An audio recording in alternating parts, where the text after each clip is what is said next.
Listo. Y voy a poner a grabar acá el audio por si con el ruido no se escucha también. Ok. Hágase cruz. Exacto. Listo. Entonces, Fabián, mi querido Fabián, son otras, como te digo, son cinco preguntas generales que puedes responder si quieres rápido, si quieres rápido, y el caso. Y ya, eso sería toda la entrevista, tampoco es mucho, porque básicamente las preguntas que también se nos ocurrieron ya las contestaron y las van a mostrar después, entonces, ajá. La primera, que siento que igual es muy importante que te la van a volver a hacer, es cómo planeas manejar tu tiempo si llegas a quedar en el cargo. Pues como lo principal es que yo tengo un límite por mi pensum renovado, entonces mi límite pues son 18 créditos, pero en general yo no planeo ver más de 17 créditos. Y pues yo de por sí ya estaba contando con el hecho de que voy a hacer un semestre de CBUs, entonces por sí la carga va a ser un poco más suave para mí el otro semestre, justamente para poder concentrarme justamente en materias de mi pregrado como personales, pero también en el cargo justamente porque sé lo demandante que puede llegar a ser y justamente pues, por el hecho de que también soy representante. Eso por un lado. Para manejos de tiempos como semanales y esas vainas, yo ya estoy manejando mis calendarios con todo organizado, con correos organizados y con pues como tareas por hacer para que justamente no se me olviden cosas y que pueda ser lo más eficiente posible justamente. Y eso como en términos más o menos como de horas. Listo. La siguiente pregunta es, ay, pucha, no te pierdas. ¿Cómo reaccionas, por ejemplo, ante situaciones de crisis? Un ejemplo que pasó, el tema de todo lo que fue las medidas de bioseguridad, apenas empezamos a volver y todo lo como la manera en la que se empezó a manejar con conclusiones. ¿Cómo sueles reaccionar ante esas situaciones? Cuando son momentos de crisis, pues yo tiendo a ser como muy reaccionar, como, bueno, ¿qué fue lo que pasó? ¿Cuáles son los actores involucrados? Necesito hablar con ellos. Entonces, por ejemplo, en el caso que tú me estás poniendo, creo que lo principal, por ejemplo, algo que yo haría es como siempre tener un círculo de gente con la que yo sé que puedo confiar y con la gente que me puede dar como cierta opinión, que no ciertamente puede ser la mía, pero que me ayuden, porque eso es muy importante en una crisis. Creo también como el manejo emocional es muy importante cuando uno está haciendo un manejo de crisis y pues por eso yo ya tengo acompañamiento psicológico que pues eso sí no me avergüenza ni nada, y pues eso me ayuda justamente para manejar ese tipo de cosas, ser un poco más calmado y ser muy proactivo y muy reaccionario como cuando pasan las cosas, y pues sobrellevar como lo que traiga pues el cargo. Okay, ya que hablaste de emociones, te quería preguntar, aparte de las terapias, ¿cómo más gestionas tus emociones negativas? ¿Cómo más gestionas las emociones negativas? Por ejemplo, ansiedad, estrés, eh, momentos en los que te sientes abrumado, ¿cómo sueles gestionar eso?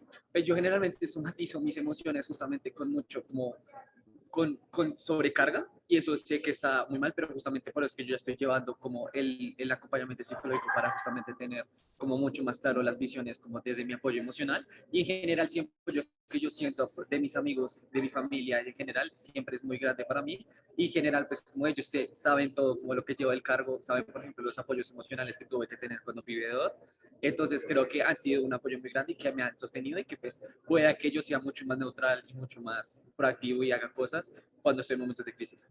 Ok, otra cosa con respecto como a los altos picos de estrés, porque hay que reconocer que el cargo tiene altos picos de estrés. ¿Qué herramientas sueles utilizar para manejar? Como ya más personal, aparte de ir al psicólogo, como hablar con tus, ¿qué herramientas personales tienes como para manejar? Para manejar el estrés, para mí lo más importante es el orden. Entonces, por ejemplo, tener todo organizado, tener tal cosa para que no se me cruce y es cuando uno, pero cuando se le cruzan las cosas, uno ya cuando está en el corre-corre, pues yo ya le nombré lo del apoyo psicológico y en sí pues es tener un apoyo no solamente como entre amigos, pero también entre gente que está haciendo trabajos comunes. Entonces por eso para mí es muy importante articularme con ojalá con quien quede en los cargos de académico y superior y con pues, los representantes del CEU para que justamente tengamos un apoyo mucho más grande, entendible en el cargo y en eso. Y así es como manejaría un poco mi estrés. Ok, otra pregunta que te quería hacer es si conoces los proyectos que tenemos los representantes y aparte de eso, pues en qué proyectos estás trabajando tú personalmente que impacten la academia o has trabajado. Listo. Pues yo sí conozco personalmente, pues justamente ustedes como han hecho la presentación en SEO y como he tenido contactos con ustedes, me han contado justamente del PIB, por ejemplo, de la investigación integrada, que es uno pues, de los enfoques que yo quiero también darle, porque me parece muy importante un enfoque darle como de la calidad de la educación, y eso es una de las luchas que quiero dar allá.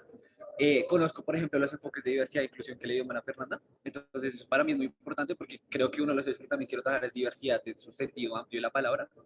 Yo estoy empezando, por ejemplo, a trabajar en la facultad con temas de las opciones académicas, que por ejemplo, para mí ha sido muy interesante ver cómo se estructura un pregrado, cómo se estructura una opción, y eso me parece muy importante para llegar a las discusiones de calidad de educación. Y pues en todos los temas de diversidad yo soy pues muy activo y he sido muy activo, pues he estado en Prisma Uniandes y en su momento ahorita pues diversos Uniandes, y pues que a mí siempre me ha intentado como forjar la diversidad desde pues, de la diversidad sexual y de género, que es mi fuerte, pero también desde la discapacidad, por ejemplo, y otras luchas. Entonces quiero participar en el Consejo Académico dando eso, y pues justamente de la mano con los proyectos que ustedes ya han hecho y con cosas que pues quisiera armar. Ok, listo. Esas son todas las preguntas base, como aparte de lo que ya se te preguntó en el formulario, estas también son importantes porque responden un poco también a lo que se vive en el día a día. Como sabes, hay muchos espacios, muchas cosas. Y una de las cosas más importantes, y yo creo que más demandantes que tiene el cargo, es precisamente las discusiones de procesos disciplinarios. Entonces, por eso nosotras decidimos poner un caso y que pues nos des la decisión, es decir, que definas, por ejemplo, si votarías a favor o en contra, y un poco que lleves la discusión, que des la discusión y que nos cuentes cómo la llevarías. Entonces te voy a leer el caso, es un poco largo. Si quieres también lo pongo en la pantalla para que lo leas, como si en algún momento se te olvida algo, este es el caso el que estás viendo ahí. Entonces te lo voy a leer también pues, para que lo escuchen los de los videos. Lleva el consejo académico un caso disciplinario más en el que está involucrado un profesor y un estudiante. La estudiante a la hora de poner la denuncia le comenta al MAD que el profesor la acosó por WhatsApp y que la incomode en diversas ocasiones, por lo que puso la denuncia. Adjunta pantallazos de chat con el profesor en el que le hace comentarios sobre su belleza y cómo lo distrae, y cómo él reconoce que su conducta es acoso y que si se siente cómoda, active la línea MAD. Cuando se le pide los descargos al profesor, alega que tiene problemas de salud mental y apunta las partes médicas que le han dado a lo largo de los años desde su inicio de su tratamiento. En ello se alega que el profesor tiene problemas de depresión. La falta cometida fue tipificada como gravísima, es decir, debe ser expulsada de la comunidad andina desde el momento en el que se tome la decisión final. En torno a eso, en el Consejo se discutió el tema de la salud mental de los profesores y cómo se deja de lado aquellos problemas y posibilidades de hacer un acompañamiento más cercano por parte de la universidad. Igualmente, se mencionó que en este caso se ve como el profesor ha iniciado un proceso médico riguroso, pero los resultados se verán con el tiempo y no en este momento.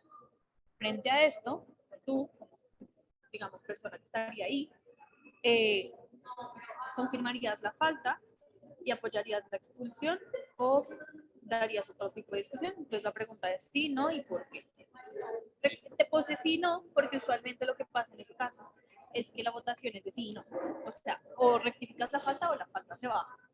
La falta menos grave en este caso, en el estatuto profesoral, la gravísima es echada, la grave es suspensión de 8 días. Entonces entienden también que la brecha entre grave y gravísima es gigante. No hay un punto medio, sino es o se expulsa o se queda. Pues yo, pues con el contexto que tú me das, yo creo que iría sí a la ratificación de, pues, de la falta cometida, pero con ciertas, pues con cierta justificación. Como primero, me parece que, por ejemplo, el caso de la estudiante es muy claro, el acoso que se le dio y es muy clara la falta más que hizo el profesor. Y siento que por más de que los problemas de salud mental del profesor sean muy importantes, son dos temas que se tienen que tomar aparte. Y por más de que siento que uno afecta al otro, los temas de salud mental los debe tratar la universidad también con los profesores, y siento que también es una falta que hizo la universidad, como no tener el acompañamiento suficiente con el profesor para que pues, sepa de su proceso de salud mental. Habiendo dicho eso, de todos modos siento que la falta se hizo, y por más de que pues, la universidad falló en estos temas, pues la universidad también tiene que actuar sobre la otra falta que hizo el profesor, y pues dadas las discusiones que da la estudiante, pues el acoso y que inclusive él sabe, el profesor, de su conducta mal, me parece que habla por sí solo pues la falta visible que se da. Pero si hago énfasis y hago como hincapié en el que hay un vacío, como tú dices, muy grande en el hecho de que la falta grave sea una suspensión y la falta gravísima sea la expulsión.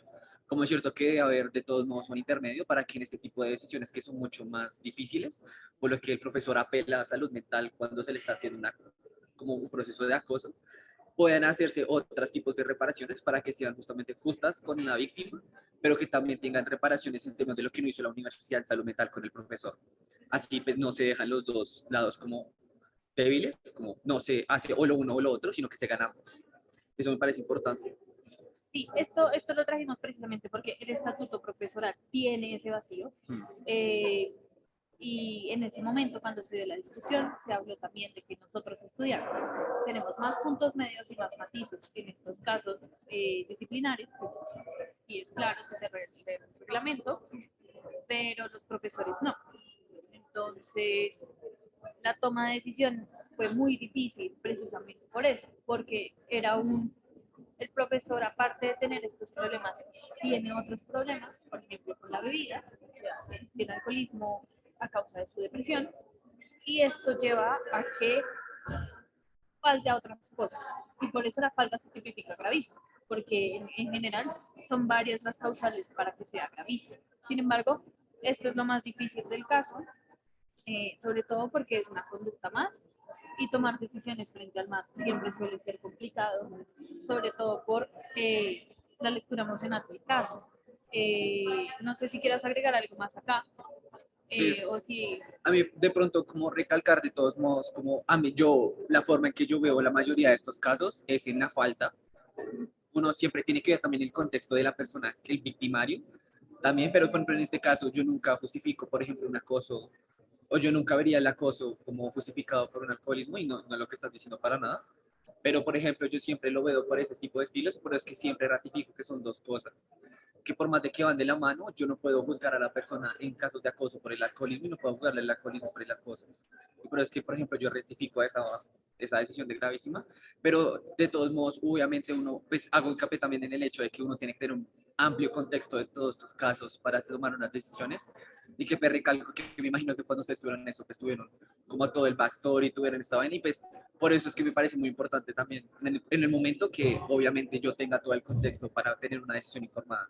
Sí, obviamente, este caso llega, y la mayoría de casos llega con casi 100 páginas de contexto, sobre todo porque es largo y es complicado, eh, pero pues por temas de confidencialidad no les podemos mostrar el Sí, documento claro. tal cual, sobre todo porque salen los nombres de las personas implicadas, entonces es complicado, pero este es un resumen, muy resumen de lo que es. Si ya literalmente no es más, eso es todo lo de las preguntas, el resto creo que ya te la harán en la asamblea, entonces, Muchas gracias, Mario. nada. Aquí.